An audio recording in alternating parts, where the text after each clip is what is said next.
These truths hide in plain sight, but they have big consequences if you don't realize how they're affecting your behavior. So let's talk about it so that you can manage them and not let them manage you. But this first one can be hard to spot because you've probably been doing it for years without noticing. As a child, you felt the drastic differences between yourself and other people. Like loud, overstimulating environments would send you running to the nearest, quietest room. Or public bathrooms really freaked you out. Or you had a lot more trouble recovering from emotional setbacks than other kids. These are all signs of being highly sensitive, and they can also be signs of neurodivergence, things like ADHD or autism. I'm not saying that if you're highly sensitive, you are also neurodivergent, but there is an overlap, and I think it's irresponsible not to mention that. Especially because highly sensitive people and neurodivergent people have this in common: masking. Kids who innately sense that they're different will often hide who they really are. So you get to adulthood and you realize this unfortunate truth of,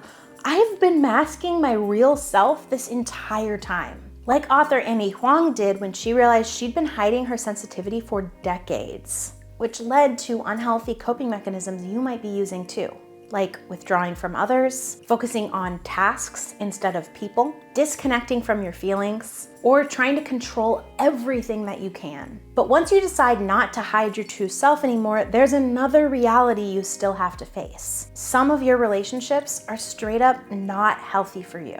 Because the truth is, you have extra needs as a highly sensitive person, and one of those needs is protecting yourself from people who don't understand you and will suck your energy dry. I know that's easier said than done, so I want to share an exercise with you that I learned from psychologist Judith Orliff, who wrote the book, The Empath's Survival Guide. Close your eyes and picture cords of light connecting you to the person that you need to cut out of your life. Then say thank you for all of the lessons that you've learned through that relationship, even if those lessons were hard. Then you're gonna visualize taking a pair of scissors and actually cutting those cords of light that are connecting you to that person. I know it sounds kind of corny, but it's a really good way of making the intangible feel real and helping you emotionally release that relationship. For me, I always find this to be really tough, even if I know it's taking care of my soul, because I don't want to disappoint people, and I'm an Enneagram 3, so I want to make it seem like I can do it all. But what's helped me is focusing on the people in my life who do understand. Those are the relationships that we really want to invest in, right? And saying no to the toxic ones help you say yes to the more beautiful ones. And practicing this will help you with truth number 3 too.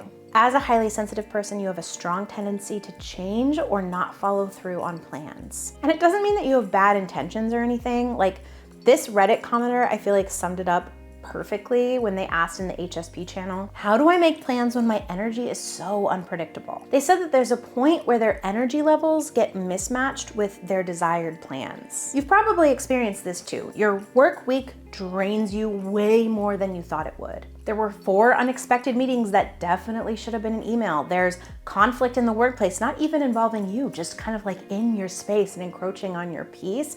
And to top it all off, something bad probably happened in the news that week. So then you get to the weekend and you have 0 energy to follow through on all those fun social plans that you made. And this happens so often that your friends and family start to kind of expect you to flake at the last minute. So to address this, you just gotta start being aware of what you need. Even if you feel like you should go to an event or do this thing with this person, I need you to ask yourself these 3 questions before you say yes. Number 1, will this mess up my sleep schedule? Sleep is so important for highly sensitive people. And if it's gonna keep you out till like 2 a.m. and you're gonna be messed up the rest of the week, that's not taking care of yourself. Question number 2, do I have enough time to recharge before and after I go to this thing?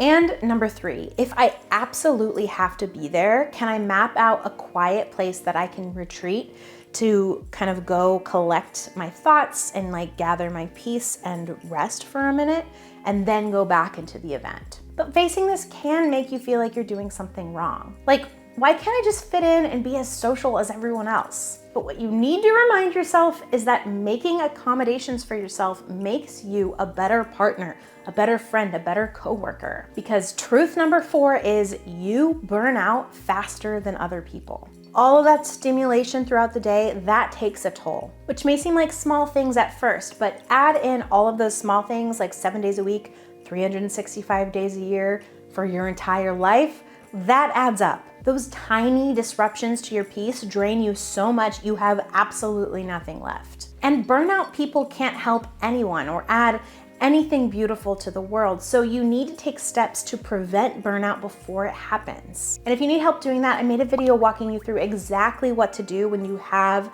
those burnout days where you're like, I am at my limit. I will link it in the cards right here. But there's one last truth you need to come to terms with if you want to take care of yourself as a highly sensitive person. And you're probably not gonna like this one. I know I did not. Because it's the thing that gets you up in the morning. It might even be a big part of your personality, meeting up with people to do that thing. You might have cups and shirts with a slogan on it. You may really look up to Lorelai in Gilmore Girls. Yeah, I'm talking about coffee. It sucks, but studies show that HSPs are way more sensitive to the negative effects of caffeine. So on top of your already sensitive nervous system, you're adding disrupted sleep and jitters and extra anxiety, because caffeine blocks those receptors that helps your body relax. So truth number 5 is, unfortunately, you need to cut out coffee for your well-being. Or if that sounds like too much of a hardship, just switch to matcha or decaf coffee. If some of those truths resonated but some didn't, you might be wondering what kind of sensitivity you have.